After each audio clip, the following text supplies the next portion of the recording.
విజయవాడ కనకదుర్గమ్మ ఆలయ సమగ్ర అభివృద్ధి లక్ష్యంగా పనిచేస్తున్నామని మంత్రి ఆనం రామనారాయణ రెడ్డి తెలిపారు.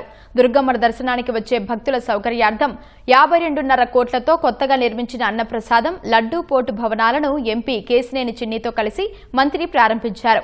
భవిష్యత్తులో పెరిగే రద్దీని దృష్టిలో ఉంచుకుని అత్యున్నత పరిశుభ్రత ప్రమాణాలతో ఈ 2 భవనాల్లో త్వరలోనే యాంత్రీకృత వంటశాలలు అందుబాటులోకి తెస్తామని మంత్రి ఆనం చెప్పారు.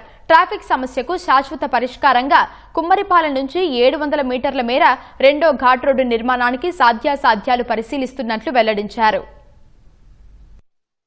ఇప్పుడు కుమ్మరిపాలెం దగ్గర నుంచి ఎక్కడైతే టీటీడీ స్థలం ఉందో ఆ స్థలం దగ్గర నుంచి దాదాపు 700 మీటర్లు సరిపడేటువంటి సెకండ్ ఘాట్ రోడ్డుని ఫస్ట్ ఎయిర్పిన్ బెండ్ దగ్గర టర్నింగ్ దగ్గర దీన్ని తీసుకురావడాన్ని కలపడానికి ఇప్పటికే కన్సల్టెంట్స్కి R&B శాఖ వాళ్ళకి ఇచ్చాం.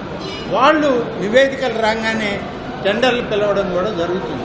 టీటీడీ వాళ్ళకి ఇక్కడ విజయవాడ నగర వాసులే 2 ఎకరాల 10 సెంట్ల భూమిని వాళ్ళు అక్కడ దానం ఇచ్చారు టీటీడీకి. అది ఉపయోగించుకోవాలంటే డోనర్ల యొక్క పర్మిషన్ కావాలి. వాళ్ళతో కూడా మాట్లాడి వాళ్ళని ఒప్పించుకునే ప్రయత్నం చేస్తున్నాం. ఒకసారి వాళ్ళు ఒప్పుకున్న తర్వాత ఆ 2 ఎకరాల స్థలంలో multi storeyed car parking, dormitories, toilets, దాదాపు 7 అంతస్తులు 8 అంతస్తుల భవన నిర్మాణం చేసి ఒకేసారి రోజు 50,000 మంది 60,000 మంది వచ్చిన వసతి సౌకర్యం ఉండే విధంగా ఏర్పాటు చేయడానికి అన్ని ప్రణాళికలు తయారు చేశాం. అమ్మవారి భక్తులు ప్రతిరోజు కూడా రోజు రోజుకి అత్యధిక శాతంలో వస్తున్నారు.